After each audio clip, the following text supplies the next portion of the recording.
তো বন্ধুরা, সে কি বেঁচে আছে এটা গল্পের সেকেন্ড পার্ট। ফার্স্ট পার্ট যারা দেখেনি তারা দেখে আসতে পারেন এই চ্যানেল থেকে। কোথায় যাস তোরা? বললো সুমন। বললাম গঙ্গার পাড়ে, তুই যাবি? বলল হ্যাঁ যাবো তো, কিন্তু আকাশের কি পরিস্থিতি সেটা কি খেয়াল করেছিস? হ্যাঁ সত্যি তো, আকাশে মেঘ করেছে, এতক্ষণ তো খেয়ালই করিনি। মনে হয় বৃষ্টি হতে পারে। সে যাই হোক, যা গরম পড়েছে তাতে বৃষ্টি হওয়া অবশ্যই একটু দরকার।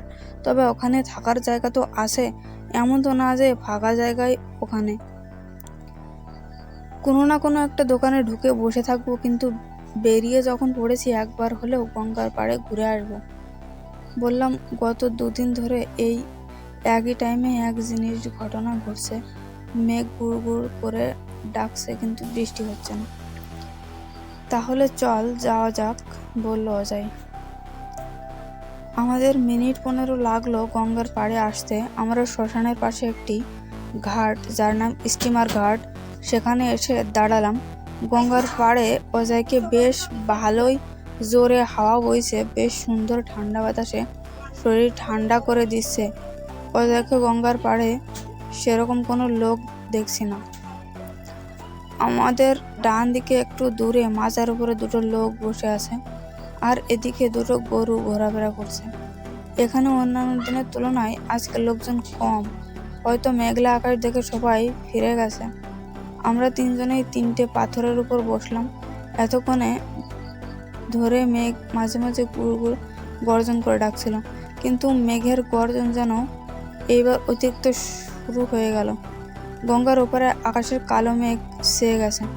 জনশূন্য জায়গাটি আজকে খুবই ভালো লাগছে। আমরা তিনজনে বসে গল্প করছি, এদিকে অন্ধকার হয়ে আসছে, কালো মেঘে আকাশ ছেয়ে গেছে, বৃষ্টিও টিপটিপ করে পড়া শুরু করেছে। অজয় বলল চল রে, আর বসা যাবে না, বৃষ্টি পড়ছে, এবার যাওয়া যাক। আমরা উঠে পড়লাম এবং বাড়ির দিকে যাওয়ার জন্য রওনা হলাম। আমি চারিদিকে তাকিয়ে দেখি সত্যি জায়গাটিতে আর একটাও লোক নেই। আমাদের ডান দিকে দূরে যে লোক দুটো বসেছিল তারা অনেকক্ষণ আগেই চলে গিয়েছে। শুধু আমরা তিনজনেই বসে আছি।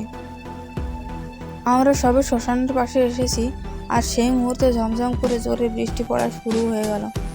আশেপাশে আশ্রয় নেওয়ার মতো কোনো জায়গা নেই। আজকে সমস্ত দোকানপাটও খুব তাড়াতাড়ি বন্ধ করে দিয়েছে। এদিকে দুটো চায়ের দোকান আছে, তার মধ্যে একটি দোকানের ছাউনি বেশ বড়। আমরা তৎক্ষণাৎ সেই ছাউনির তলে গিয়ে দাঁড়ালাম। আমরা অনেকটা ভিজে গিয়েছি, চারিদিক থমথমে, এদিকে কোনো ঘর বাড়ি নেই।